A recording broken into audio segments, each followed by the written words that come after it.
itu tidak sepenuhnya berasal dari Timur Tengah, dari Timur Tengah.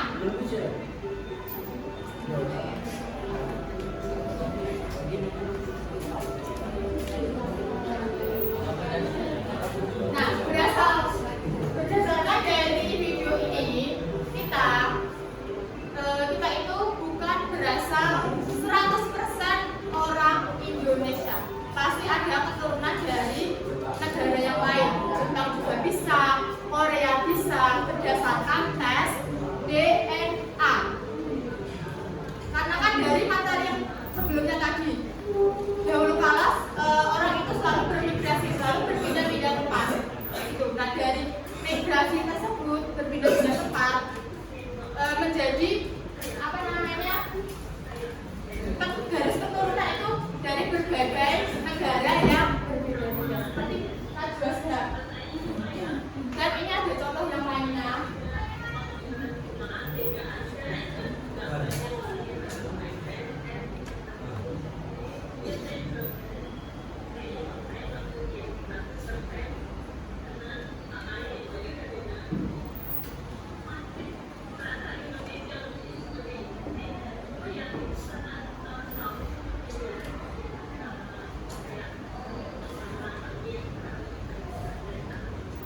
Oke, bisa dipahami terkait tema ini? Lanjut. Tentang keberagaman lingkungan berdasarkan hijau dan hijau.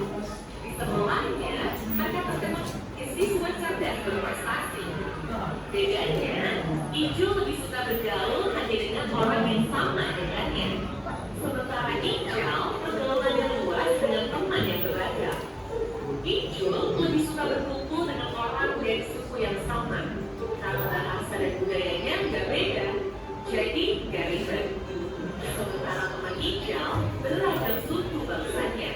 Meski kadang ada salah paham bahasa dan budaya, tapi hijau bisa mengambil pelajaran darinya. Hijau tak mau berteman yang beda agama karena punya banyak prasangka. Kalau hijau berteman dengan orang dari beragam agama. Dari sana, hijau jadi belajar menghargai sambil tetap meyakini agama sendiri. Urusan hobi, hijau cuma ambil dengan komunitasnya sendiri.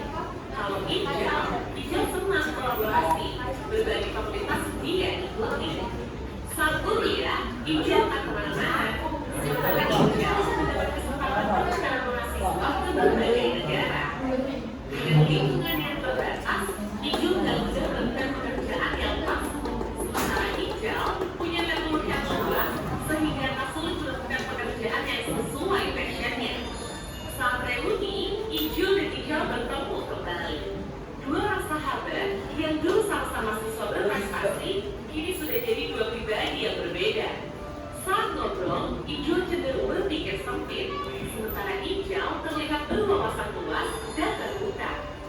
Pembicaraan hijau lebih banyak keraguan dan konflik iman, sementara hijau penuh keyakinan dan penghargaan. Dari cerita tadi, kira-kira kamu termasuk tipe hijau atau hijau? Dari survei Bisjen, ternyata pelajar lebih cenderung bergaul dengan kelompok yang memiliki kesamaan. Ini nggak salah, karena itu memang lebih nyaman. Tapi kalau kamu mau sukses, berwawasan luas, cobalah keluar dari zona nyaman. Pengalaman luas tentang perbedaan dan keragaman menentukan tingkat literasi antar budaya atau intercultural literacy. Literasi ini jadi satu faktor penting yang menentukan kecerdasan yang disebut EID. Meski hijau dan hijau sama-sama berprestasi secara akademik, tapi yang membedakan nasib mereka adalah hijau punya kecerdasan antar budaya yang lebih tinggi dari hijau. Jadi, kalau kamu mau sukses, gak cukup dengan cerdas akademik, tapi kamu harus berani bersikap terbuka, bergaul dengan orang yang berbeda. Dengan begitu, kamu layak menjadi warga dunia.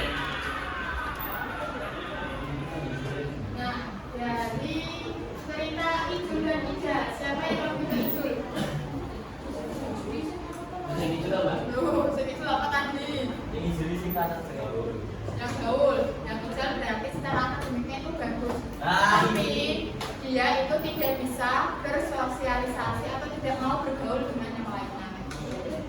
Jadi dari cerita Ijul dan Ijal itu, apa yang bisa kalian ambil?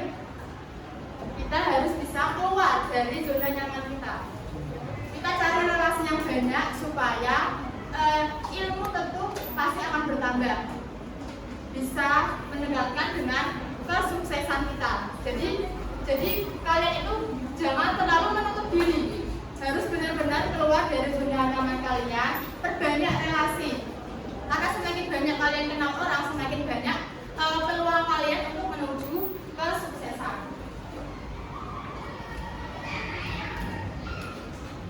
Nah ini 4 kunci sukses di abad 21.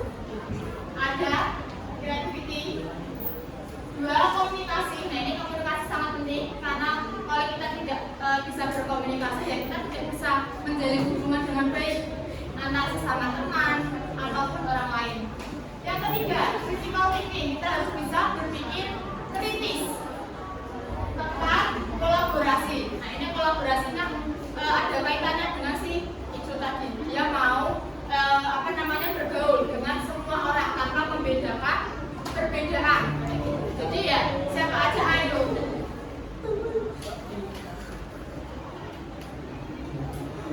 Nah, selanjutnya jadi belajar toleransi dari berbagai negara. Di sini ada yang punya teman beda negara. Siapa? Mas Rehan punya? Punya. Bisa punya. Dari mana? Siapa? Punya. Bisa dari mana? Dari Afrika. Siapa? Dia punya dari Korea. Dari Jepang siapa? Dari mana? Ayo. Seruni.